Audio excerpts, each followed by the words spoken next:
లూకాసు వార్త 3వ అధ్యాయము. తిబెరి కైసరు ఏలుబడిలో 15వ సంవత్సరమందు యోదయాకు పొంతు పిలాతు అధిపతిగాను, గలిలయకు హేరోదు చతుర్థాధిపతిగాను, ఇతూరయ త్రకోనీతి దేశములకు అతని తమ్ముడైన ఫిలిప్పు చతుర్థాధిపతిగాను, అబీలేనే దేశమునకు లోసానియా అధిపతిగాను, అన్నయు కయపయు ప్రధాన యాజకులుగాను ఉన్న కాలమున అరణ్యంలోనున్న జకర్యా కుమారుడైన యోహాను నొద్దకు దేవుని వాక్యము వచ్చెను. అంతటా అతడు వచ్చి పాప క్షమాపణ నిమిత్తము మారు మనస్సు విషయమై బాప్తిసం పొందవలెనని యొర్దాను నది ప్రదేశం అందంతటా ప్రకటించుచుండెను. ప్రభు మార్గము సిద్ధపరచుడి, ఆయన త్రోవలు సరాలము చేయుడి. ప్రతి పల్లము పూడ్చబడును, ప్రతి కొండయు మెట్టయు పల్లము చేయబడును. వంకర మార్గములు తిన్నని వగును, కరుకు మార్గములు నున్నని వగును. సకల శరీరులు దేవుని రక్షణ చూతురు అని అరణ్యములో కేకలు వేయుచున్న యొక్కని శబ్దము అని ప్రవక్త అయిన యెషయా వాక్యముల గ్రంథమందు వ్రాయబడినట్టు ఇది జరిగెను. అతడు తన చేత బాప్తిసం పొందవచ్చిన జన సమూహములను చూచి, సర్ప సంతానమా, రాబో ఉగ్రతను తప్పించుకొనుటకు మీకు బుద్ధి చెప్పిన వాడెవడు? మారు మనస్సునకు తగిన ఫలములు ఫలించుడి. అబ్రహాము మాకు తండ్రి అని మీలో మీరనుకొన మొదలు పెట్టుకొనవద్దు. దేవుడు ఈ రాళ్ల వలన అబ్రహామునకు పిల్లలను పుట్టింపగలడని మీతో చెప్పుచున్నాను. ఇప్పుడే గొడ్డలి చెట్ల వేరున ఉంచబడి ఉన్నది గనుక మంచి ఫలము ఫలించని ప్రతి చెట్టును నరకబడి అగ్నిలో వేయబడునని చెప్పాను. అందుకు జనులు, అలాగైతే మేమేమి చేయవలెనని అతన్ని నడుగగా, అతడు 2 అంగీలు గలవాడు ఏమీయూ లేనివానికి ఇయ్యవలెననియు, ఆహారము గలవాడును అలాగే చేయవలెననియు వారితో చెప్పెను. సుంకరులను బాప్తిసం పొందవచ్చి, బోధకుడా, మేమేమి చేయవలెనని అతన్ని అడుగగా, అతడు మీకు నిర్ణయింపబడిన దానికంటే ఎక్కువ తీసుకొనవద్దని వారితో చెప్పాను. సైనికులను మేమేమి చేయవలెనని అతన్ని అడిగిరి. అందుకు అతడు, ఎవనిని బాధ పెట్టకయు, ఎవని మీదను అపనింద వేయకయు, మీ జీతములతో తృప్తి పొంది ఉండుడని వారితో చెప్పెను.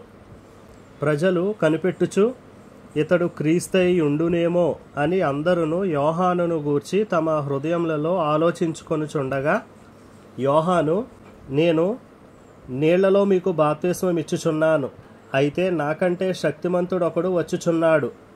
ఆయన చెప్పుల వారును విప్పుటకు నేను పాత్రుడను కాను. ఆయన పరిశుద్ధాత్మలోను అగ్నితోనూ మీకు బాప్తిస్మం ఇచ్చును. ఆయన చేట ఆయన చేతిలోనున్నది. ఆయన తన కళ్ళమును బాగుగా శుభ్రము చేసి తన కొట్టులో గోధుమలు పోసి ఆరని అగ్నితో పొట్టు కాల్చివేయునని అందరితో చెప్పెను. ఇదియుగాక అతడింకను చాలా సంగతులు చెప్పి ప్రజలను హెచ్చరించుచు వారికి సువార్త ప్రకటించుచుండెను. అయితే చతుర్థాధిపతి అయిన హేరోదు చేసిన సకల దుష్కార్యముల నిమిత్తమును, అతని సోదరుని భార్య అయిన హేరోదియా నిమిత్తమును యోహాను అతనిని గద్దించినందుకు అది వరకు తాను చేసినవన్నీ చాలవన్నట్టు అతడు యోహానును చెరసాల్లో వేయించెను. ప్రజలందరూ బాప్తిసం పొందినప్పుడు యేసు కూడా బాప్తిసం పొంది ప్రార్థన చేయుచుండగా ఆకాశము తెరవబడి పరిశుద్ధాత్మ శరీరాకారముతో పావురము వలె ఆయన మీదకి దిగివచ్చెను. అప్పుడు, నీవు నా ప్రియ కుమారుడవు, నీ యందు నేను ఆనందించుచున్నానని ఒక శబ్దము ఆకాశము నుండి వచ్చెను. యేసు బోధింప మొదలుపెట్టినప్పుడు ఆయన దాదాపు 30 ఏండ్ల ఈడుగలవాడు.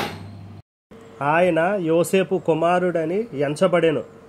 యోసేపు హేలీకి, హేలీ మత్తత్తుకు, మత్తత్తు లేవీకి, లేవి మెల్కీకి, మెల్కీ అన్నకు, అన్న యోసేపుకు, యోసేపు మతతీయాకు, మతతీయ ఆమోసుకు, ఆమోసు నాహోముకు, నాహోము ఎస్లీకి, ఎస్లీ నగ్గయికి, నగ్గయి మయాతుకు, మయాతు మతతియాకు, మతతియా సిమియాకు, సిమియా యోషేకుకు, యోషేకు యోదాకు, యోదా యోహన్నాకు, యోహన్నా రేసాకు, రేసా జెరుబ్బాబేలుకు, జెరుబ్బాబేలు షయల్తీయేలుకు, షయల్తీయేలు నేరీకి, నేరి మెల్కీకి, మెల్కీ అద్దీకి, అద్దీ కోసాముకు, కోసాము ఎల్మాదాముకు,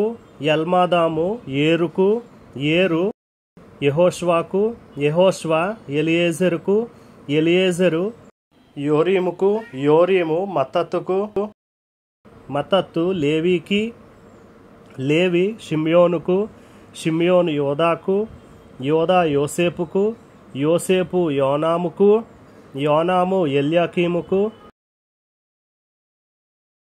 ఎల్యాకీము మెలేయాకు, మెలేయా మెన్నాకు, మెన్న మత్తత్తాకు, మత్తత్త నాతానుకు, నాతాను దావీదుకు, దావీదు యెషయికి, యెషయి ఓబేదుకు, ఓబేదు బోయాజుకు, బోయాజు సల్మానుకు, సల్మాను నయస్సోనుకు, నయస్సోను అమ్మీనాదాబుకు, అమ్మీనాదాబు అరాముకు, అరాము ఎస్రోముకు, ఎస్రోము పెరేసుకు, పెరేసు యోదాకు, యోదా యాకోబుకు, యాకోబు ఇస్సాకుకు, ఇస్సాకు అబ్రహాముకు, అబ్రహాము తెరహుకు, తెరహు నాహోరుకు, నాహోరు సెరూగుకు, సెరూగు రయూకు, రయు పెలేగుకు, పెలేగు హెబేరుకు, హెబేరు షాలాహుకు, షాలాహు కెయీనానుకు, కెయీనాను అర్పక్షదుకు, అర్పక్షదు షేముకు, షేము నోవాహుకు,